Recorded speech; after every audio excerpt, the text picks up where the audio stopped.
This veritable fortune that I've been amassing for so long. I was. Don't use sarcasm now. Oh.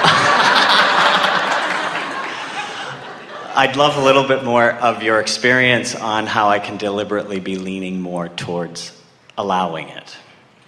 Well, can you feel now? Anyone who listens back, and especially those who are sitting here in the room, you might feel yourself wanting to say, especially by the end of the day, Abraham is really nitpicking here. But we want you to feel, if you can, the feeling place from which that question comes. In other words, this veritable fortune, and we sensed a sort of mocking tone. Where's my stuff? If law of attraction is as you say, and I've been amassing this fortune, then where is it and how can I get to it? And we want you to just feel for a moment what is the dominant vibration within that sentiment that you offered?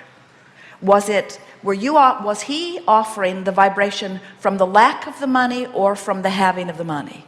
And we know, you say, well, of course he is, because it isn't there yet, so how can he offer a vibration about a state of being that he has not yet achieved? And we say, you just got to figure out how to do it, because until you do, you can't have the state of being that you want to achieve. You have to find the vibrational essence of it. And we think it's logical that in the beginning there would be some questioning. Where is it? What am I doing wrong? What should I do differently? What should I do differently is really what you're saying.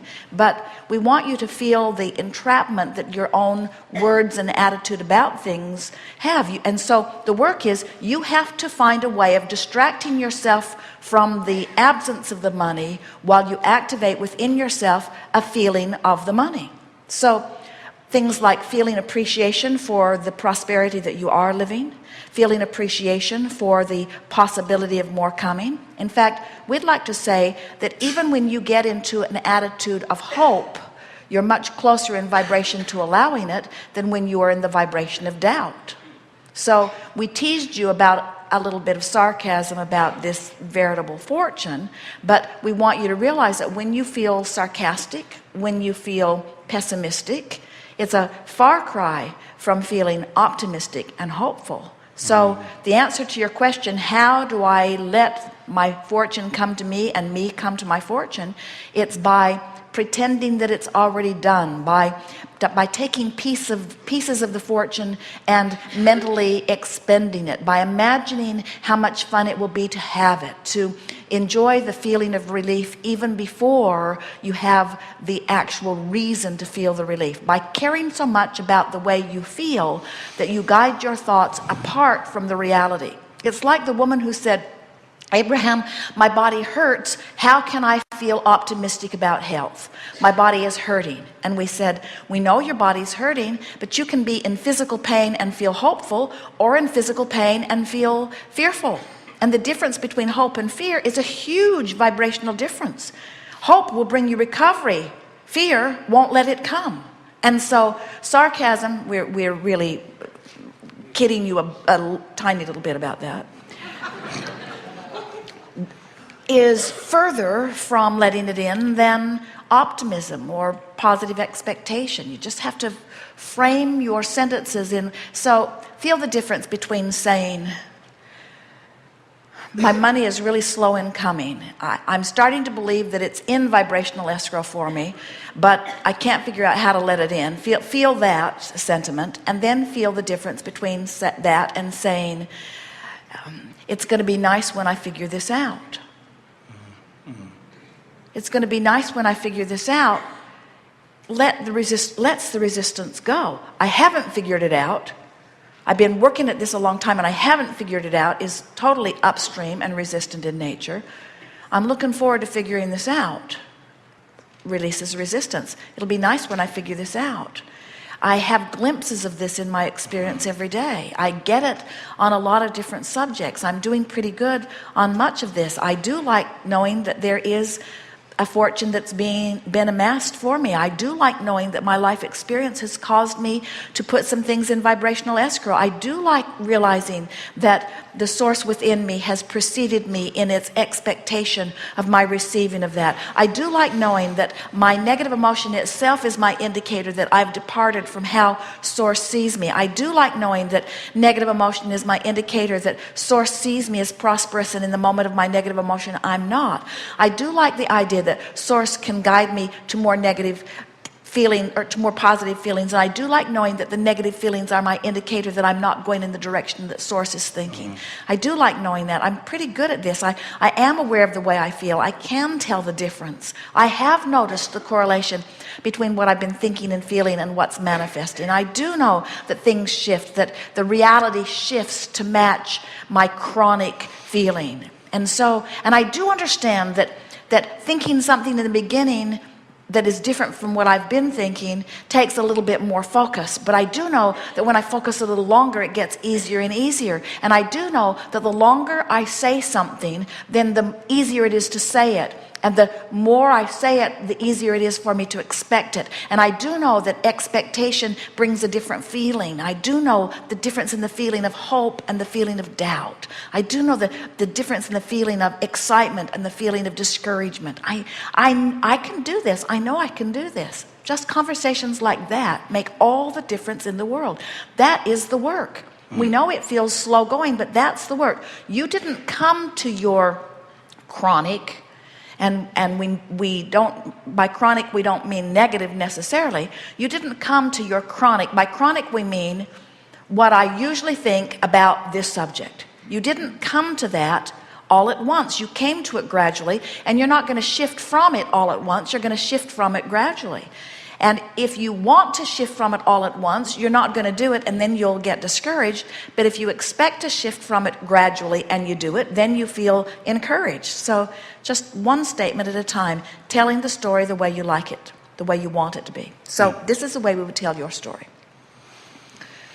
I've recently heard that there is a veritable fortune waiting for me in vibrational escrow, and I like how that sounds. And the idea of my life experience and what I'm living being the reason that it's there is really thrilling to me.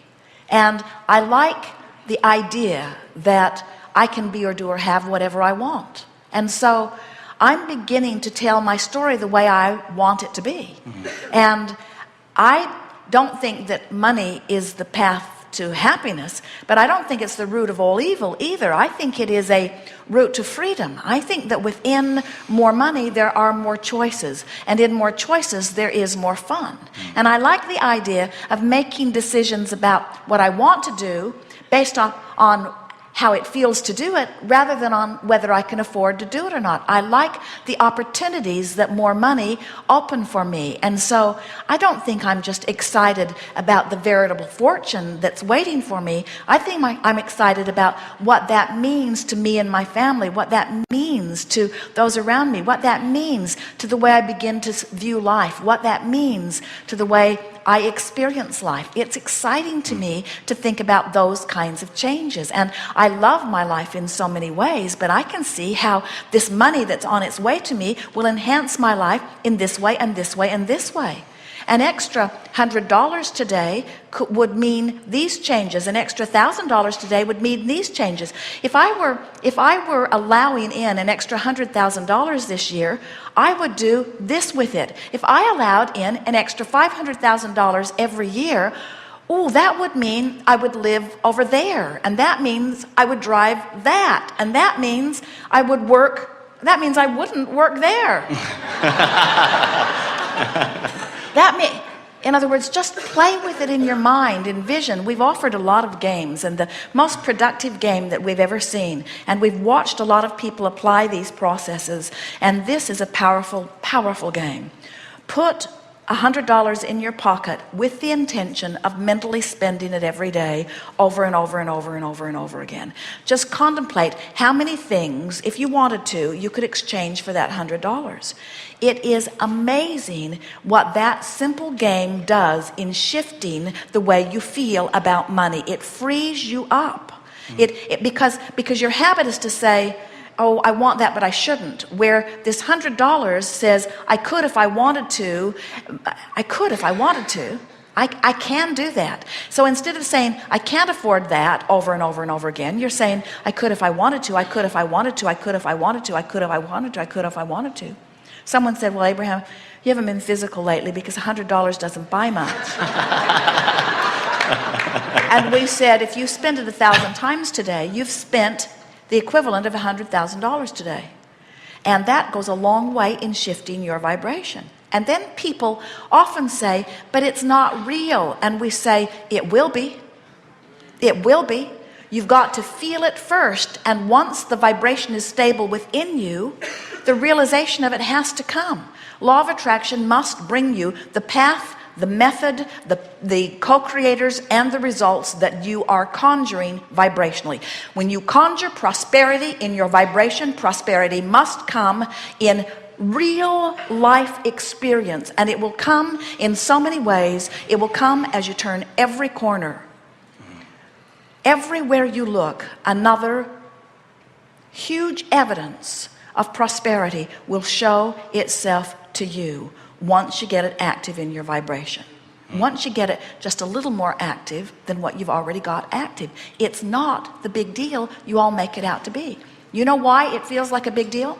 Because you've been looking at what is, offering a vibration of what is, getting more of what is for so long. You say, I've done all this effort and I've offered all this work and I've worked all these years, and in all of that I've only come to where I am now.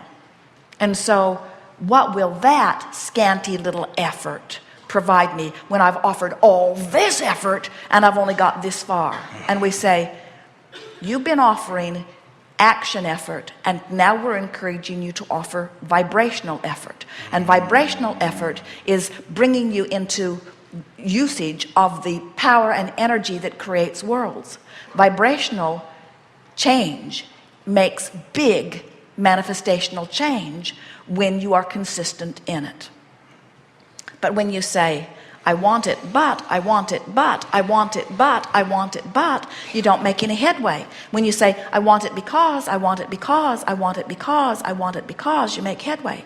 When you say, I believe I can do it, I think I can do it, I doubt I can do it, I'm not really doing it. I believe I can do it, I would like to do it, but I doubt I can do it, I'm not really doing it. But I'd like to do it, I really like to do it, but I can't do it because I haven't been doing it. But I'd like to do it, I really want to do it, but I'm not doing it. Hardly anybody does it. But I'd like to do it, but I want to do it, but it's hard to do it, and I'm not making any headway. And I want to do it, but I don't know what to do. Then nothing changes. It's the same old mundane, chronic, vibrational habit of the way I feel. You have to use your willpower to focus your thoughts into a different storyline, you see.